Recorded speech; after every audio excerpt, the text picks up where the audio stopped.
There's a scheme called the Armed Forces Legal Aid Scheme that can be available to members of the NZDF.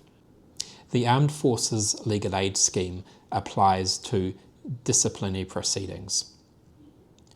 It's available in several different ways, and I'm going to go through each of the ways that it may be available to you so you know when to speak to a lawyer and when you might be entitled to legal assistance through the Armed Forces Legal Aid Scheme. The first way that it's available is if you are being interviewed under caution. This is also known as the pre-trial legal aid entitlement.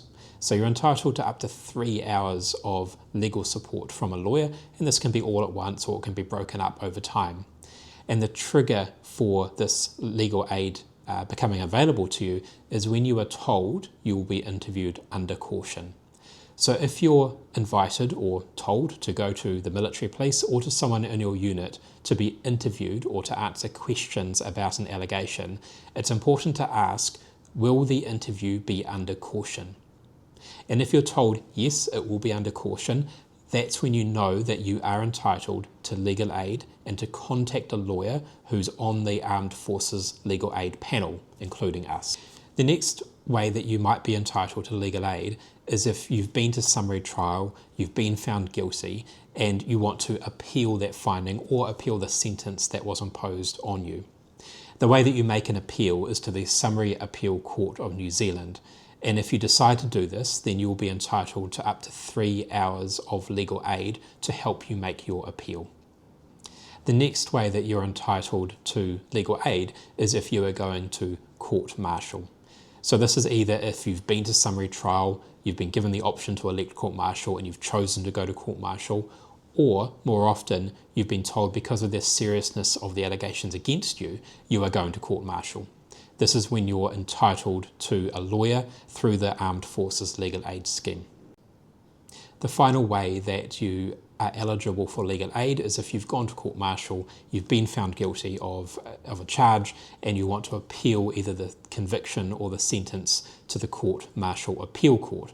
That's another reason that you are entitled to get legal support through the Armed Forces Legal Aid Scheme. So those are 4 ways that you are eligible for legal aid.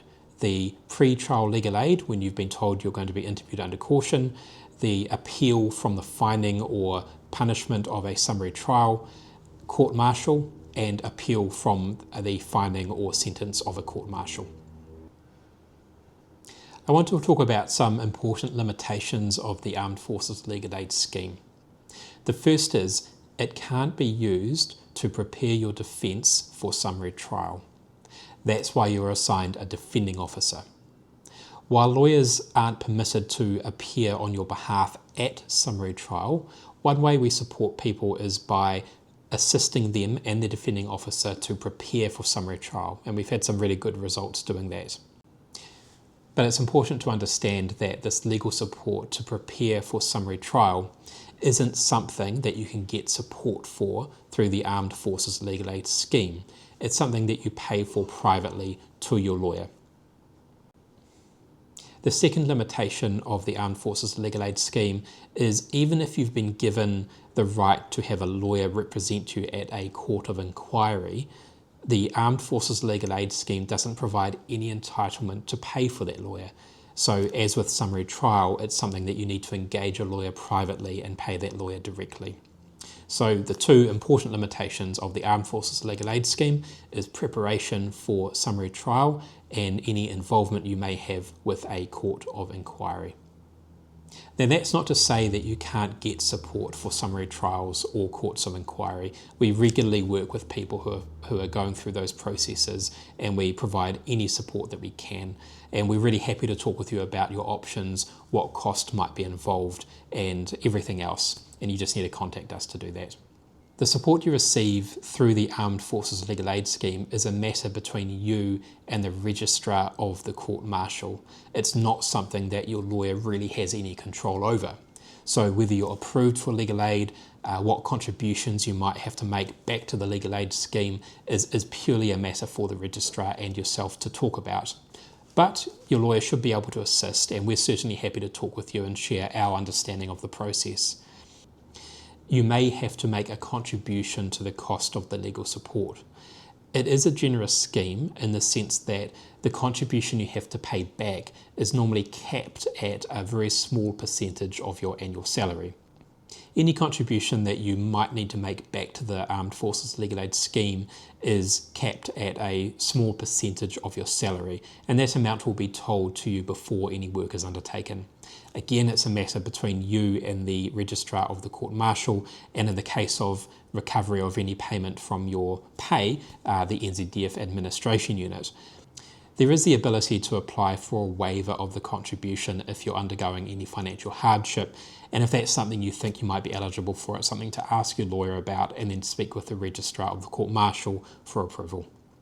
The way that you go about getting support through the Armed Forces Legal Aid Scheme is normally by contacting a lawyer that's on the Armed Forces Legal Aid Scheme panel.